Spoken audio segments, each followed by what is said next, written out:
जय श्री राम। आज हम बच्चों को सेक्स एजुकेशन देते हुए अगले पड़ाव पर चलते हैं।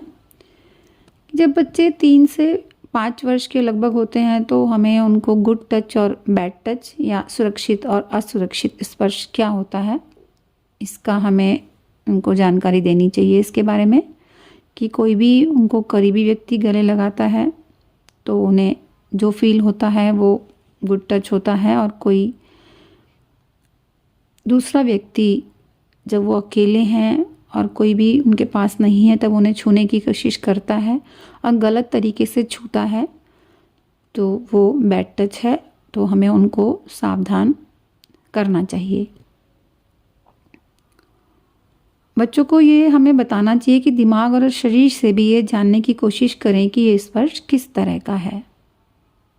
बच्चे डॉक्टर पेशेंट का खेल खेलते हैं तो उसमें भी होता है कि भाई बच्चे कैसे पैदा हो रहे हैं, थोड़ा सा कि ये जानने की क्यूरियोसिटी भी उनके अंदर आ जाती है कि भाई तो वो खेल खेलते हैं। हमें बच्चों को समझाने का प्रयास करना चाहिए किस तरह से वो खेल रहे हैं, हमें देखना भी चाहिए।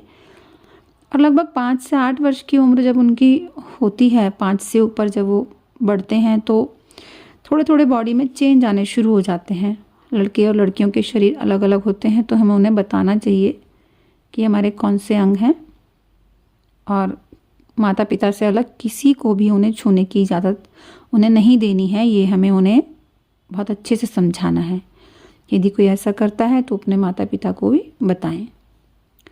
दोस्तों के साथ की सीमाओं को भी हमें उन्हें बताना चाहिए, और अपने आत्मसम्मान, शरीर के सम्मान की रक्षा करना भी उनको हमें सिखाना चाहिए।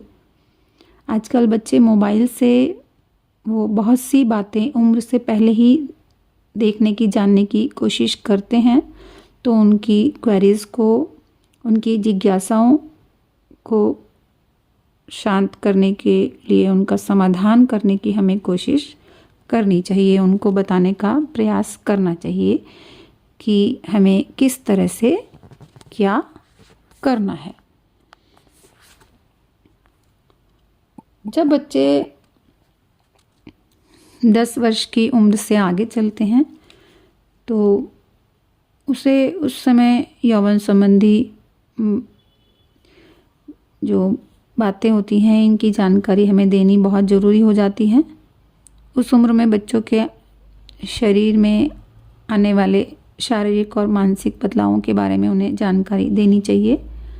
यौन संबंध, असुरक्षित यौन संबंध, यौन संक्रमण, गर्भाधान, इसके बारे में भी हमें उनको अपने तरीके से जानकारी देनी चाहिए। उन्हें समझाना चाहिए कि कोई भी रिश्ता है उसमें संवाद, बातचीत, तो आपस में एक दूसरे का सम्मान भी बहुत ज़रूरी है। और माता पिता को बच्चों के साथ ऐसा व्यवहार, ऐसा तालमेल भी बिठा कर रखना चाहिए कि यदि इतना समझाते हुए भी कुछ गलत अगर हो जाता है तो हमें बताएं और हम उनकी परेशानियों में उनके साथ खड़े होना कि हम उन्हें डांटें या फटकारें। कई बार पेरेंट्स के पास टाइम की कमी के कारण बच्चे जिज्ञासावश सेक्स संबंधी जानकारी लेने को उत्सुक रहते हैं, और वो लैपटॉप, मोबाइल बच्चों के पास रहते ही हैं, और वो ऐसा ढूंढते ढूंढते कभी एडल्ट साइट्स पर भी वो पहुंच जाते हैं और कुछ ऐसा भी देख लेते हैं जो समय से पहले उन्हें नहीं देखना चाहिए। तो पेरेंट्स को उन्हें डांटना नहीं चाहिए, उनको समझाना चाहिए कि इंटरनेट पर मिलने वाली जानकारी सभी जो है सही नहीं होती हैं, तो उन्हें गलत रास्ते पर भी ले जा सकती हैं। तो उन्हें सही जानकारी से उन्हें हमें अवगत कराना चाहिए और सभी बातों को विस्तार से समझाने का उन्हें प्रयास करना चाहिए। यदि बच्चों के कदम बहक रहे हैं तो भी वो सावधान हो जाएं। माता पिता बच्चों के साथ वक्त बिताएं। और बच्चे जो हैं सोशल मीडिया से कई बार गलत जानकारी जो ले लेते हैं तो उसको भी हम सही बताएं, खुलकर उनसे बात करें। क्योंकि 10 वर्ष से उम्र के जो बच्चे बड़े होते हैं, 10 वर्ष से ज़्यादा के, तो उनके अंदर एक हार्मोनल चेंजेस भी आते हैं, बॉडी में भी चेंजेस आते हैं, तो उनके अंदर ये क्यूरियोसिटी और भी ज़्यादा होती है, और एक अपोजिट सेक्स के प्रति बच्चों का एक आकर्षण होता ही है। कई बार वो अपोजिट सेक्स को प्यार समझ लेते हैं।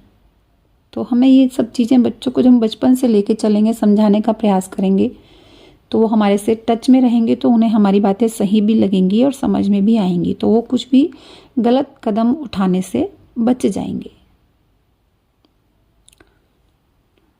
तो इन सब बातों को हम बच्चों को समझाकर अपने बच्चों को बहकने से बचा सकते हैं। जय श्री राम।